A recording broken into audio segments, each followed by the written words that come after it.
ఈ భూమి మీద మనిషి జీవిత కాలంలో మనిషి చేస్తున్న దేవుని కొరకైన పనులు ఏంటి చెప్పండి? ఏమున్నాయి దేవుని పనులు? అన్నీ మన పనులే కదా.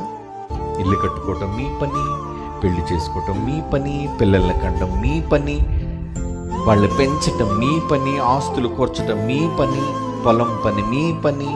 ఇవన్నీ మీ పనులు. దేవుని పనులేవి ఆలోచించారా? యేసుప్రభు వారు 12వ ఏట విడిచిపెట్టి వెళ్ళిపోయారు, తల్లిదండ్రులు మర్చిపోయి. వెతుక్కుంటూ మరలా వచ్చారులేండి. యేసుప్రభు దేవాలయంలో కూర్చొని దేవుని మాటలను గూర్చి మాట్లాడుతూ, నాయనా, ఎందుకు నాయనా నువ్వు మమ్మల్ని ఎందుకు ఇలా చేసావు, విడిచిపెట్టేశావు అని యేసుప్రభుని అడిగినప్పుడు ఆయన వాళ్ళకి ఇస్తున్న జవాబు చూడండి. యేసుప్రభు అంటున్నారు తల్లిదండ్రులు చూసి, మీరేలా నన్ను వెతుకుచున్నారు?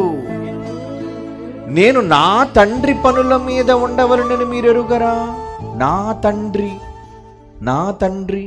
మరి ముందున్న యోసేపు గారు కుమారుడని అనిపించుకున్నాడు. ముందున్న తల్లి భూమి మీదికి రావడానికి శరీరాన్ని ఇచ్చే ఒక తల్లి, ఒక సాధనం.